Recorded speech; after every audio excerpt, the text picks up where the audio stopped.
তারা 56,000 বর্গমাইলের এই বাংলাদেশের চেহারা পাল্টে দিতে পারে। তাদের অনেক শক্তি। এই জন্য যুবকদের এই শক্তি কাজে লাগাতে হবে। বিশ্বনবী যখন 15 কিংবা 20 বয়স, কোন বর্ণনায় এসেছে 15, কোন বর্ণনায় 20, তখন তিনি একটা ছাত্র সংগঠন করেছিলেন, ইয়াং স্টারদের একটা অর্গানাইজেশন করেছিলেন। ওটার নাম তিনি দিয়েছিলেন হালাফুল ফুদুল। হালাফুল ফুদুল, ওইটারই আমরা বাংলায় কি বলি? হেলফুল ফুজুল। হালাফ মানে শপথ, oath, we take an oath in the name of Allah. আল্লাহর নামে শপথ নেয়ারে বলে হালাফ। আর ফাদিলা, ফাদলুন, এগুলোর প্লুরাল হচ্ছে ফুদুল। ফুদুল মানে ভালো কাজ। ভালো ভালো কাজের উপর বিশ্বনবী যুবকদেরকে একত্রিত করলেন যে মক্কা শহরে কোনো টেন্ডারবাজি চলবে না, কোনো চাঁদাবাজি চলবে না, দুর্বলের উপর সবলের অত্যাচার চলবে না, জালিমের জুলুম চলবে না, হত্যা চলবে না, ধর্ষণ চলবে না, রাহাজানি চলবে না। মক্কা শহরটারে শান্তির শহর বানাতে হবে। যুবকরা এই দায়িত্ব কাঁধে নিয়েছে। কারা? মুরব্বীরা না, যুবকরা। যুবকদের আছে প্রাণ ঢালা উচ্ছ্বাস, অনেক শক্তি। এজন্য যুবকদেরকে ভালো কাজে আসতে হবে। যুবকরা চাইলে এই দেশের চেহারা পাল্টে দিতে পারে। এদেশে যুবক ভোটার আছে কয়জন জানেন? নতুন করে যুবক ভোটার হয়েছে 2 কোটি। কয় কোটি? 2 কোটি না? Can you imagine that? কল্পনা করতে পারেন? They can change Bangladesh, they can change the face of Bangladesh. তারা 56,000 বর্গমাইলের এই বাংলাদেশের চেহারা পাল্টে দিতে পারে। তাদের অনেক শক্তি। এই জন্য যুবকদের এই শক্তি কাজে লাগাতে হবে। ফেন্সিডিল, গাঁজা, ইয়াবা, হিন্দি সিনেমা, এগুলোর পিছনে দৌড়ানো যাবে, পর্নোগ্রাফির পিছনে ছোটা যাবে। যুবক বয়সে ভয় করতে হবে কারে? চিল্লায় বলেন কাকে? আল্লাহ আমার যুবক ভাইদেরকে তুমি তৌফিক দাও। বিশ্বনবী এই হালাফুল ফুদুল তিনি গঠন করলেন মক্কাতুল মুকাররমাতে। পুরো মক্কা শহরটা শান্তির শহর হয়ে গেল। সুবহানাল্লাহ। এজন্য আল্লাহ ডেকে বললেন, গোলাম, এটা বিপ্লবী বাণী। এই কালেমার আন্দোলন যারা করে তারা আল্লাহ ছাড়া পৃথিবীর কাউরে ভয় পায় না। আর তারা চায় কালেমার পতাকা পৃথিবীর মধ্যে যেন পথ পথ করে উড়ে। ঠিক কিনা? বাংলার জমিনে কালেমার পতাকা উড়ুক, আমরা চাই কি চাই না? কোনো একদিন এ দেশের আকাশে কালিমার পতাকা উড়বে। সেদিন সবাই খোদাই বিধান পে দুঃখ বেদনা ভুলবে। কোনো একদিন এ দেশের আকাশে কালিমার পতাকা উড়বে। সেদিন সবাই খোদাই বিধান পে দুঃখ বেদনা ভুলবে। চিৎকার করে বলেন ঠিক কিনা? এই কালেমার সমাজ যদি হয়, ওই সমাজে কেউ লাঞ্ছিত হবে না, ওই সমাজে কোনো নারী নিগৃহীতা হবে না, ওই সমাজের কোনো কাজের মেয়েরা ধর্ষিত হবে না, ওই সমাজে দুর্নীতি থাকবে না, ঘুষ থাকবে না, চাঁদাবাজি থাকবে না, টেন্ডারবাজি থাকবে না। সমাজটারে শান্তি দিয়ে সমৃদ্ধ করে দিবে কে? এজন্য সব সময় জিকির করতে হবে একজনের। চিল্লায় বলেন তিনি কে? শ্রেষ্ঠ জিকির হচ্ছে লা ইলাহা ইল্লাল্লাহ। করতে রাজি আছেন? সব সময় জিকিরটা করতে রাজি আছেন? Every night and every day, every night and every day, never forget to say la ilaha illallah. Never forget to say la ilaha illallah. পড়েন, every night and every day, every night and every day, never forget to say la ilaha illallah. Never forget to say la ilaha illallah. Never forget to say la ilaha illallah. When you're walking down the street, use your time and repeat and say in every heartbeat la ilaha illallah. When you're walking down the street, Use your time and repeat and say in every heartbeat La ilaha illallah.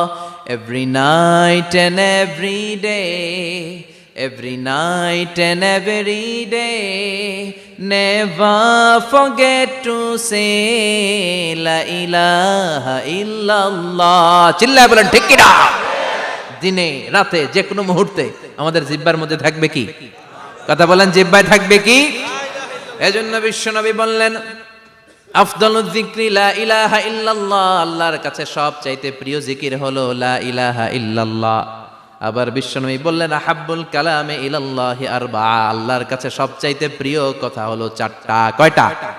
সুবহানাল্লাহ, আলহামদুলিল্লাহ, লা ইলাহা ইল্লাল্লাহ। সুবহানাল্লাহ,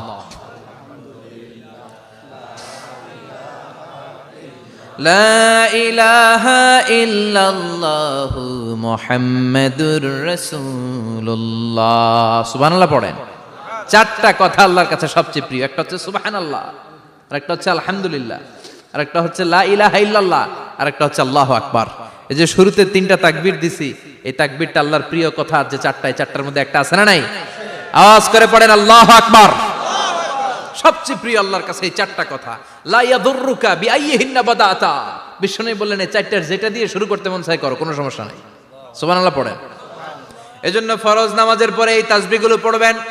আব্দুল্লাহ ইবনে আমর ইবনে আস তিনি বর্ণনা করেন, আমি বিশ্বনবীকে আঙ্গুলের গিরা দিয়ে এই তাসবিহগুলো পড়তে দেখেছি। রাআইতুন নাবিয়্যা সাল্লাল্লাহু আলাইহি ওয়াসাল্লাম ইয়াকিদু তাসবিহা বিয়ামিনি, আমি বিশ্বনবীর ডান হাতের আঙ্গুলের গিরায় এই তাসবিহগুলোকে পড়তে দেখেছি। পড়তে রাজি আছেন? ডান হাত তোলেন, এই আঙ্গুলের করের মধ্যে এইভাবে রাখেন, এইভাবে রেখে নামাজের পরেই সুবহানাল্লাহ আলহামদুলিল্লাহ পড়তে রাজি আছেন? সুবহানাল্লাহ 33 বার, আলহামদুলিল্লাহ 33 বার, আল্লাহু আকবার 33 বার পড়তে রাজি আছেন সবাই? আল্লাহ তুমি কবুল করো। ফরজ সালাতের পরে আমরা মুনাজাত দেওয়ার জন্য পাগল হয়ে যাই। আসসালামু আলাইকুম ওয়া রাহমাতুল্লাহ, আসসালামু আলাইকুম ওয়া রাহমাতুল্লাহ, আমিন ইয়া আরহামার রাহিমিন। আসনা নাই? চান্দলাই মনে হয় নাই। কিন্তু বিশ্বনবী সালাম ফিরানোর পরে সর্বপ্রথম যে আওয়াজটা করতেন সেটা হচ্ছে আল্লাহু আকবার। এরপর 3 বার পড়তেন আস্তাগফিরুল্লাহ, আস্তাগফিরুল্লাহ, আস্তাগফিরুল্লাহ। এরপর আয়াতুল কুরসি একবার। কয়বার? মান ক্বারা আয়াতুল কুরসি দুবুরা কুল্লি সালাতিন মাকতুবা লাম ইয়ামনাহু মিন দুখুলিল জান্নাতি ইল্লাল মাউত। প্রত্যেক ফরজ সালাতের পরে যে একবার আয়াতুল কুরসি পড়ে তার জান্নাতে ঢোকার ক্ষেত্রে আর কোনো বাধা থাকে না, একটা জিনিস ছাড়া, সেটা হচ্ছে মরণ। লোকটা মরে না তাই জান্নাতে যায় না, মরলেই জান্নাতি। আল্লাহু আকবার। এরপরে 33 বার সুবহানাল্লাহ, 33 বার আলহামদুলিল্লাহ, 33 বার আল্লাহু আকবার। সবশেষে মিলাবেন লা ইলাহা ইল্লাল্লাহ ওয়াহদাহু লা শারীকা লা লাহুল মুলকু ওয়া লাহুল হামদু ওয়া হুয়া আলা কুল্লি শাইইন কাদির। এরপরে পড়তেন আল্লাহুম্মা আনতাস সালাম ওয়া মিনকাস সালাম তাবারাকতা ইয়া যাল জালালি ওয়াল ইকরাম। এরপরে পড়তেন আল্লাহুম্মা লা মানিআ লিমা আ'তাইতা ওয়া লা মু'তিয়া লিমা মানা'তা ওয়া লা ইয়ানফা'ু যাল জাদ্দি মিনকাল জাদ। এরপরে পড়তেন আল্লাহুম্মা ইন্না নাসআলুকাল হুদা ওয়াত তুকা ওয়াল আফাফা ওয়াল গিনা। এরপরে পড়তেন আল্লাহুম্মা আ'ইন্না আলা যিকরিকা ওয়া শুকরিকা ওয়া হুসনি ইবাদাতিক। সুবহানাল্লাহ পড়েন। কত তাসবিহ, কত দোয়া। আবার ফজরের সময় পড়তেন আল্লাহুম্মা বিকা আসবাহনা ওয়া বিকা আমসাইনা ওয়া বিকা নাহইয়া ওয়া বিকা নামুতু ওয়া ইলাইকান নুশুর। সুবহানাল্লাহ পড়েন। এগুলো পড়ে না? আল্লাহুম্মা আমিন ইয়া আরহামার রাহিমিন। কত বড় ডাকাত! ফরজ সালাতের পরে তাসবিহগুলো পড়বেন। কথা বলেন, পড়তে রাজি আছেন সবাই? আর তাসবিহ শেষ হলে দোয়া করেন, সমস্যা নাই। দোয়া করতে হবে কার কাছে? বিশ্বনবী বললেন না, দোয়া মুখুল ইবাদা, দোয়া হলো ইবাদতের নির্যাস। যার দোয়া নাই ওর কিচ্ছু নাই। দোয়া করেন নাই তো নামাজে কাজ হবে না, দোয়া করেন নাই রোজায় কাজ হবে না। কথা কন। আর দোয়া মুখুল ইবাদা, দোয়া হচ্ছে ইবাদতের নির্যাস। আবার তিরমিজির বর্ণনায় বললেন আর দোয়া হুয়াল ইবাদা, দোয়াটাই নাকি ইবাদত। দোয়াটা ইটসেলফ এইটাই ইবাদত। নামাজ যেমনি ইবাদত, রোজা যেমনি ইবাদত, হাত তুলে যে দোয়া করলেন এইটাও ইবাদত। সুবহানাল্লাহ পড়েন। এটা মুমিনের উইপেন, সিলাহুল মুমিন। সাপ্লিকেশন, দোয়ার ইংরেজিতে বলে সাপ্লিকেশন। সাপ্লিকেশন is the weapon of believers. এটা বিশ্বাসীদের অস্ত্র। সবকিছুর কারামতি যেখানে শেষ, দোয়ার কারামতি ওইখানে।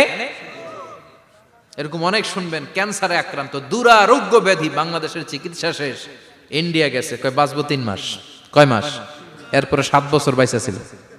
কেমনে বাঁচলো? কেমনে? দোয়া। দোয়ার পাওয়ার আছে না নাই? তবে দোয়াটা দোয়ার মতো হতে হবে। সিনসিয়ার দোয়া ইজ লাইক এ মিসাইল। একনিষ্ঠ দোয়া এটা মিসাইলের মতো। মিসাইল হামলা করলে ইঞ্চি ইঞ্চি যেখানে মিসাইল বোমাটা পড়ার কথা ঠিক ওখানে পড়বে।